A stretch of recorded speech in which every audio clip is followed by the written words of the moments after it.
Bonjour, bienvenue sur Lueur. Exceptionnellement, vous aurez cette semaine une seconde présentation de votre serviteur et non pas une interview comme d'habitude tous les 15 jours. En effet, des questions d'organisation et de calendrier ne nous permettent pas de publier une interview cette semaine.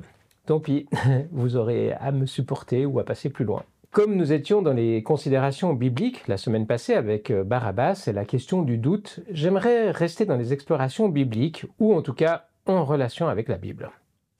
Je vous propose aujourd'hui d'explorer cette fameuse fresque de la chapelle Sixtine, la création d'Adam.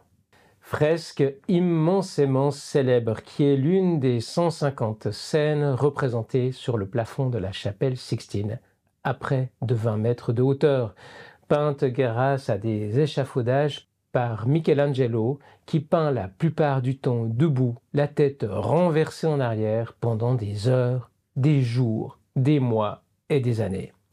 À se demander comment on peut bien sortir d'une telle expérience. En plus d'être un génie, il devait être de constitution solide. Que n'a-t-on pas vu cette image si symbolique chargée d'une telle tension entre les deux personnages principaux, Adam et Dieu, ou l'image de Dieu. Cette main tendue vers le premier homme ou cette main d'homme tendue vers Dieu.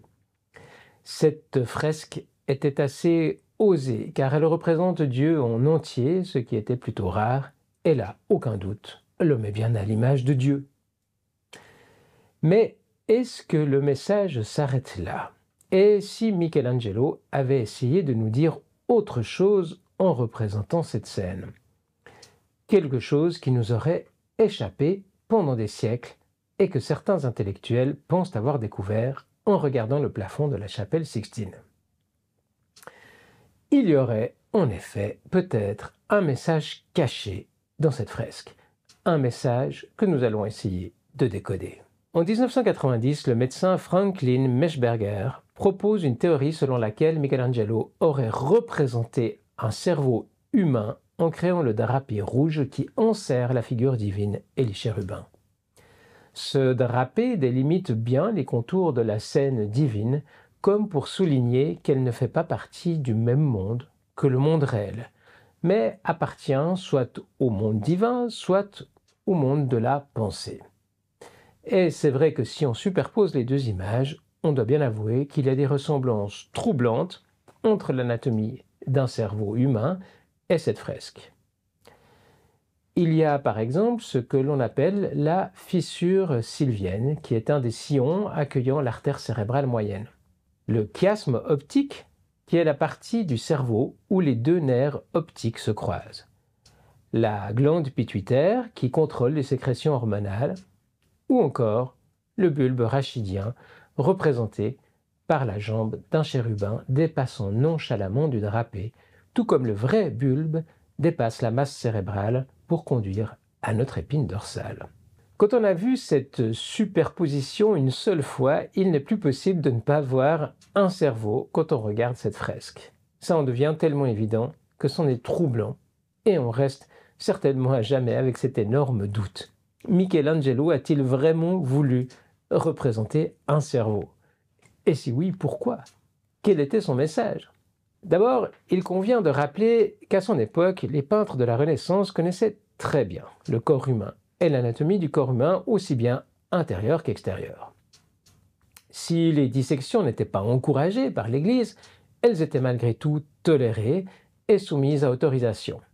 On sait que Michelangelo a pratiqué la dissection de cadavres à Florence, notamment à l'hôpital de Santo Spirito, où il a eu accès à des corps grâce à la permission de l'Église. On trouve des sources sur cette période fascinante, comme par exemple le livre de Giorgio Vasari, Les vies des meilleurs peintres, paru en 1550, qui explore la vie quotidienne des grands noms de l'art de la Renaissance, comme Donatello, Masaccio, Leonardo, Raphaël et Michelangelo. Donc, ça ne fait pas de doute que les grands peintres connaissaient le corps humain et le cerveau, ce qui rend l'idée d'une représentation du cerveau encore plus prégnante. Si on admet que c'est bien cela que Michelangelo a voulu représenter, pourquoi a-t-il voulu le faire? Selon le médecin Franklin Meshberger, la raison aurait été qu'il voulait exprimer par là qu'en donnant la vie à l'homme, Dieu a aussi donné l'intelligence. Et c'est cette intelligence qui serait représentée par la forme de ce cerveau, renfermant l'image du divin. Mais poussons le bouchon un peu plus loin tout en admettant que Franklin Meischberger ait raison et que Michelangelo a bel et bien voulu représenter un cerveau humain, ce qui semble assez vraisemblable. Voulait-il vraiment dire que Dieu nous offrait le cadeau de l'intelligence en même temps que celui de la vie? Revenons au titre de cette fresque, la création d'Adam. On l'entend la plupart du temps comme le moment où Dieu crée Adam. Mais la création d'Adam pourrait être entendue comme ce que Adam crée, ce qui change tout sur la perspective de cette œuvre. Oui, car on voit Adam rêvasser sur une prairie ou contempler le vide. Or, que fait-on quand on veut exprimer la pensée de quelqu'un dans un dessin? On forme un phylactère. Un phylactère, c'est la petite bulle dans les bandes dessinées qui permet de lire les pensées ou de lire les paroles des personnages représentés. Le mot phylactère serait apparu dans la bande dessinée par association d'idées en prenant en référence les phylactères dans la religion juive, qui sont de petites boîtes cubiques enfermant des parchemins sur lesquels sont inscrits des versets de la Torah que les Juifs s'attachent sur le cœur et sur le front pour la prière du matin. C'est donc une petite boîte remplie de paroles. Comme les bulles des bandes dessinées sont des petites boîtes remplies de paroles elles aussi. Oui, vous allez me dire, aujourd'hui, on utilise ce procédé de bulles ou de boîtes dans la bande dessinée, mais franchement, ça ne veut pas dire qu'à la Renaissance, on lisait Tintin. Eh bien oui, ou plutôt non, mais on utilisait les phylactères depuis longtemps déjà pour exprimer la parole ou l'intention des personnages représentés sur les tableaux et les œuvres, ou simplement pour faire savoir qui était représenté. Donc l'utilisation du phylactère était déjà connue à l'époque de Michelangelo, et représenter la pensée à l'intérieur d'une bulle était un procédé connu. Et ici, sur la fresque de la création d'Adam, on voit bien Dieu qui apparaît dans une forme de bulle. En effet, l'image de Dieu est enfermée dans ce fameux drapé rouge qui délimite clairement, serait-on tenté de dire, le monde de la pensée de celui de la réalité quotidienne. Dieu apparaît donc dans une bulle pensée. Adam se trouvant sur la gauche de l'image, et donc dans le sens de la lecture, Adam vient en premier pour ensuite mener à l'idée de Dieu. De plus, cette bulle pensée a une forme de cerveau. Alors, Michelangelo n'est-il pas en train de nous dire qu'Adam crée l'image de Dieu et que le royaume de Dieu est à l'intérieur de notre cerveau? C'est ce que certains ont voulu y voir. En gros, que tout ça est dans notre tête, que nous avons inventé Dieu et que nous l'avons créé à notre image plutôt que l'inverse. Donc, une pensée purement réductionniste et matérialiste. Mais la messe n'est pas dite, si j'ose dire.